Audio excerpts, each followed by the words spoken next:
Selamat pagi teman-teman, kali ini kita mau bahas pengerjaan desain milling masih sama, khususnya di G54 dan clamping.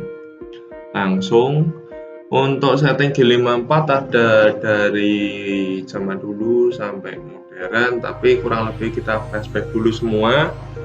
Kalau yang biasa kita menggunakan sentuhan shaft, jadi kurang lebihnya shaftnya didiamkan, lalu dia dikasih celah kertas. Ketika kertas itu udah sesak, seret, susah bergerak, itu berarti toleransinya udah dianggap 0. Yang secara aktual kertas itu tebelnya sekitar 0,04. Kalau mau di offset, kalau nggak ya udah. Lalu dinaikkan, digeser, tambah radiusnya, kurang lebihnya seperti itu, lalu dinolkan. Lalu untuk end mill cutting sebenarnya sama dengan menyentuhkan, hanya saja benda kerjanya yang digesek sedikit ya, jadi agak cacat sedikit. Tapi perlu diketahui kalau memang stoknya besar dan memang ada tool settingnya, ya mau gimana, kurang lebihnya seperti itu. Nah, berikut untuk end mill-nya seperti itu. Lalu lanjut lagi ke center fix. Jadi dia ada satu kesatuan sih, dua bagian. Yang tengahnya itu ada pairnya. Kalau teman-teman buka, intinya dia dari nggak sesumbu lalu ditarik hingga menjadi satu sumbu, lalu dinaikkan, digeser, sama sih kurang lebih prinsipnya sama seperti end mill, hanya saja dia nggak ada resiko sama nggak perlu gesek-gesek kertas seperti itu. Lanjut lagi, ini untuk position 3D Master. Sebenarnya 3D Master sendiri merek, nah tapi kurang lebihnya itu beberapa industri juga udah membuat konsepnya kurang lebihnya seperti ini. Jadi dia batangnya yang bawah dia bisa belok sekitar 2 mili, tergantung juga si alatnya, tapi yang saya tahu 2 mili, lalu dia ditekan. Nah, ketika dia udah geser 2 mili di jarum, berarti dia udah 1 cm. Nah, kalau yang tadi kan sebelumnya teman-teman sentuhin sedikit, naik, geser 5 mili. Kalau yang ini cuman sentuhin, di overkan 2 mili karena memang desain alatnya seperti itu, dan ini udah dianggap 0. Dan memang presisi 10 mikron. Lalu selanjutnya dial, ini kurang lebihnya juga presisi, tapi perlu dipasang di cak sih sepertinya. Kurang lebihnya seperti itu. Jadi teman-teman harus ngambil position 2. Jadi misalkan Y berarti Y1, Y2 dapat nilai dibagi 2. Perlu diperhatikan juga ini harus mencapai titik tertinggi agar presisi.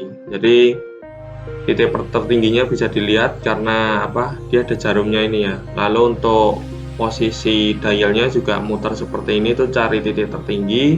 Setelah titik tertinggi baru dapat. Oke. Nah, ingat titik tertinggi ya. Lalu lanjut lagi ke probe. Probe ini intinya sama seperti 3D Master tadi, cuman dia nilainya itu langsung otomatis masuk ke mesin. Nah, ini juga tergantung mesinnya sendiri, apakah dia customnya seperti itu atau enggak. Sebenarnya beli tergantung kelengkapan mesinnya sih setahu saya.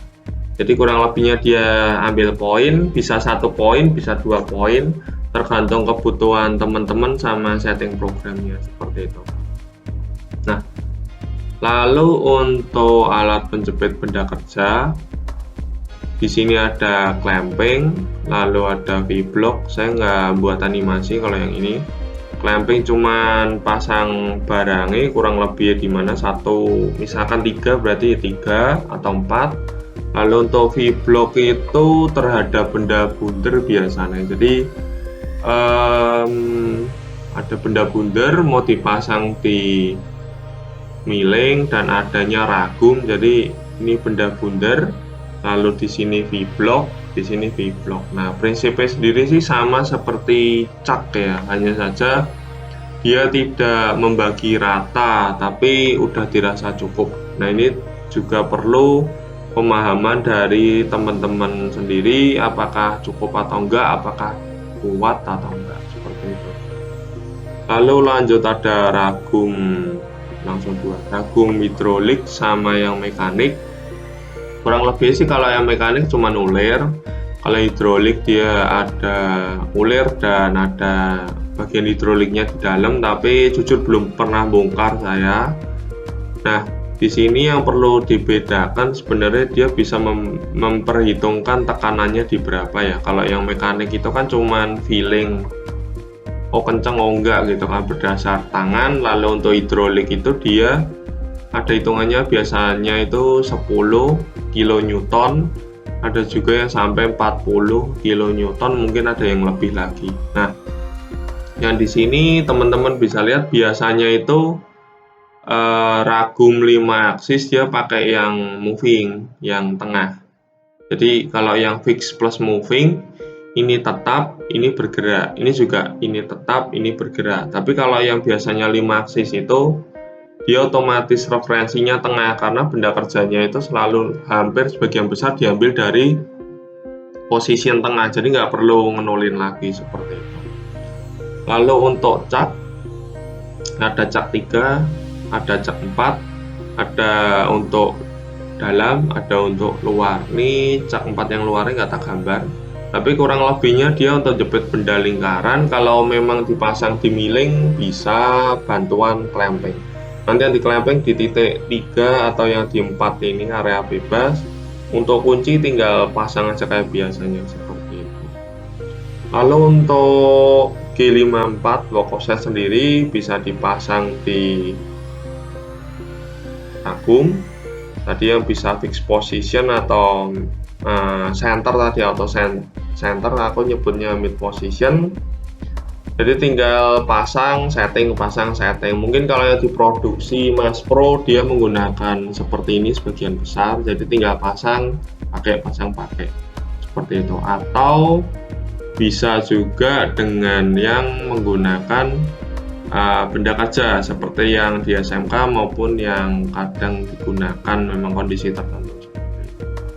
Nah, untuk penggunaannya sendiri akan kita bahas. Cara pemasangannya, cara settingnya di Mastercam seperti itu.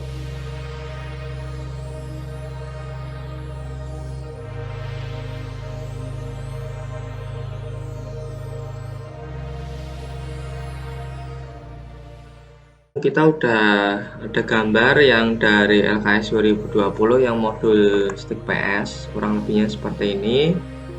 Terus mau diposisikan buat machining, jadi referensi buat program juga ya. Kita bikin dulu plan asal, plan solid asal dulu, terus asal. Kalau bisa langsung nggak apa-apa, tapi saya belum nggak familiar. Terus one code. Oke.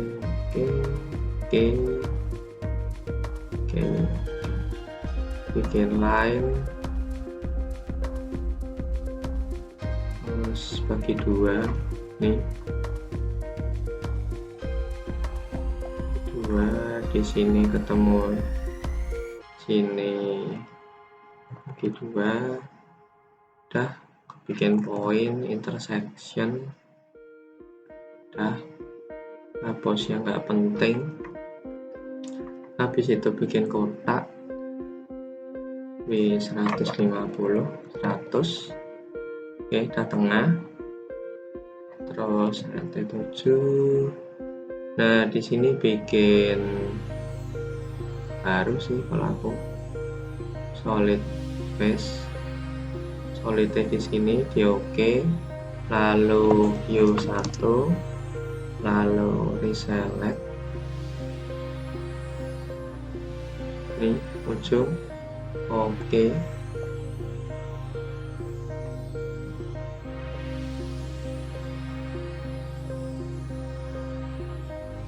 Nah, oke, zoom out. Terus habis itu ya di translate dulu, transform translate. Karena ini tebal total 45, aku mau passing di view 1 1 mili, di view 2 4 mili. View 1 naik 1 mili, view 2 sisanya, berarti kan minus 50 karena materialnya minus 50. Oke, terus masih di view 1 LTO, pilih mesin, habis itu tool manager, pilih yang penting-penting. Aku ambil contoh yang penting aja ya. Nah, oke, habis itu siloid 1. Oke, ada kan? 9. Udah. Nah, terus habis itu pilih dulu stock setup, pilih corner paling enak, ujung ketemu ujung. Nah, nanti dia auto di display di on. Udah, kotaknya udah sesuai. Terus yang ini hidden aja, hide ini biarin lah. Nah, oke, passing oke,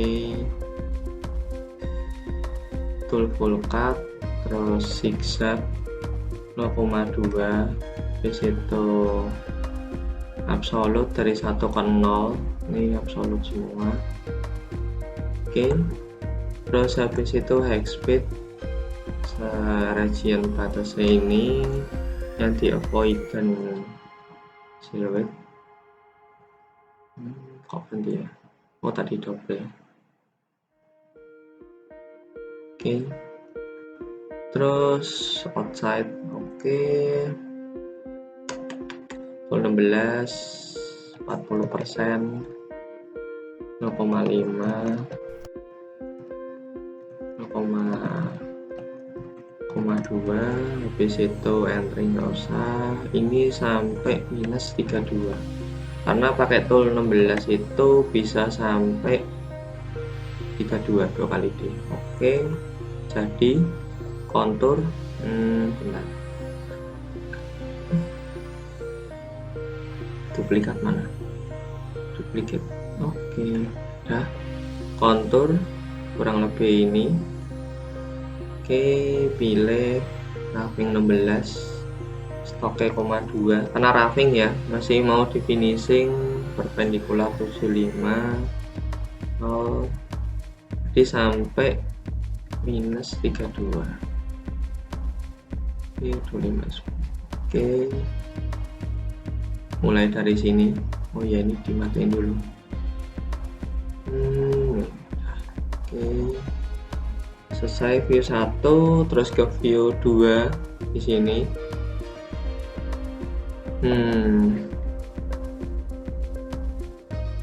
Z0 kan. Nih, kita mau mulai nolnya dari sini, bikin poin. Oke, terus habis itu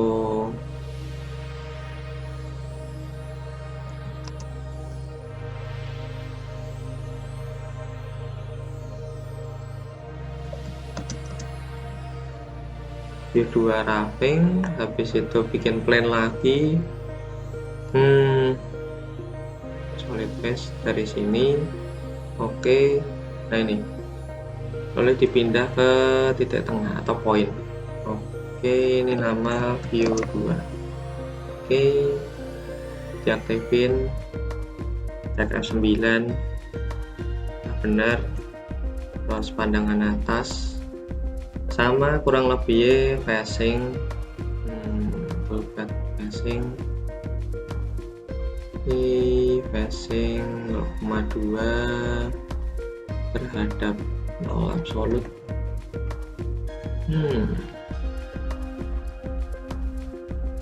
Oke, udah, terus habis itu next speed machining region solid, terus avoidant luar.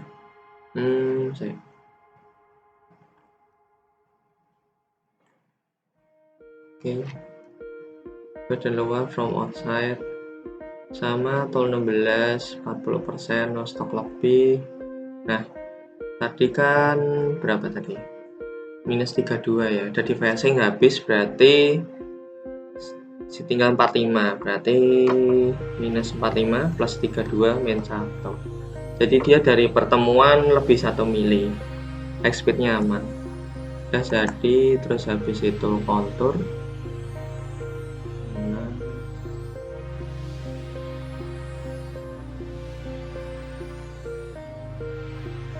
Oke, tool mapping 16 stop di berapa tadi? Minus 45 plus 32 min 1. Oke, view 2 udah jadi, lihat note di sini atas seperti ini. Terus habis itu view 3 view plane, gambar dulu sih, ini garis, terus ini, terus V2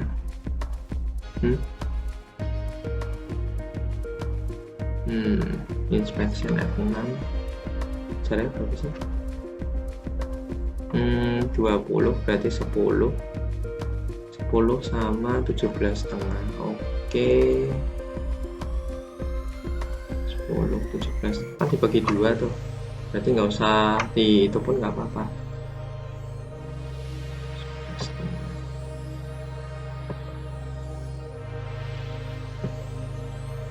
Minus, sorry, udah minus 17,5, terus tambah lagi 10. Udah, oke. Point intersection, point intersection post, udah. Terus view plane, sudah view 2 kan, bikin lagi solid face, view 3 di depan ininya X Y benar. Oke, terus select ke point, udah, namanya view 3. Oke, aktifin view 3. Oke, terus toolpad, kontur, 3D, pilih yang ini. Oke, reverse, kebalik, terus oke, reverse benar, tool ramping kecil, ramping depth 1, one way bla bla, next 1 sampai minus 7. Oke, oh ya maaf, itu di view 3.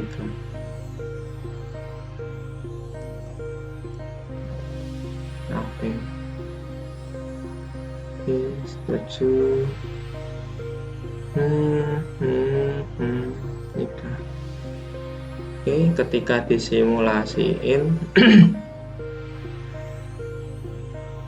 semua, terus ini semua di hidden kecuali barangnya. Habis itu play.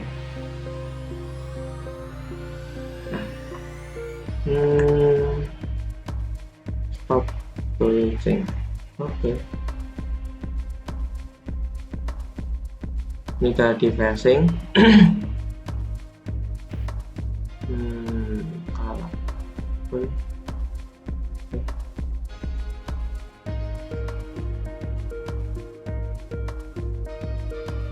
Oke, udah. Nah, view 1 udah kan, view 2 facing habis, terus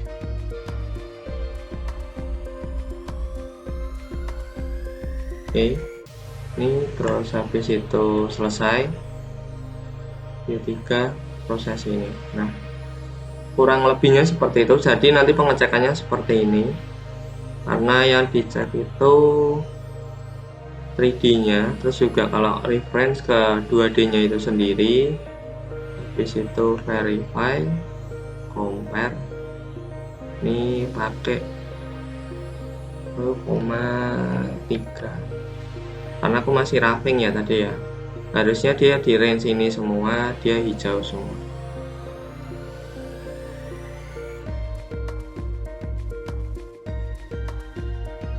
Ya, nah area yang hijau ini benar karena aku ngerjain yang luar aja ya. Nah sisanya yang biru itu memang masih lebih banget terhadap 3D nya, tapi overall yang luar-luar udah bener termasuk yang kotak di atas. Oke, jadi pengecekannya seperti ini. Kalau nggak seperti ini nggak bisa dicek bersamaan. Terima kasih. Kurang lebihnya seperti itu dari saya, itu aja. Terima kasih.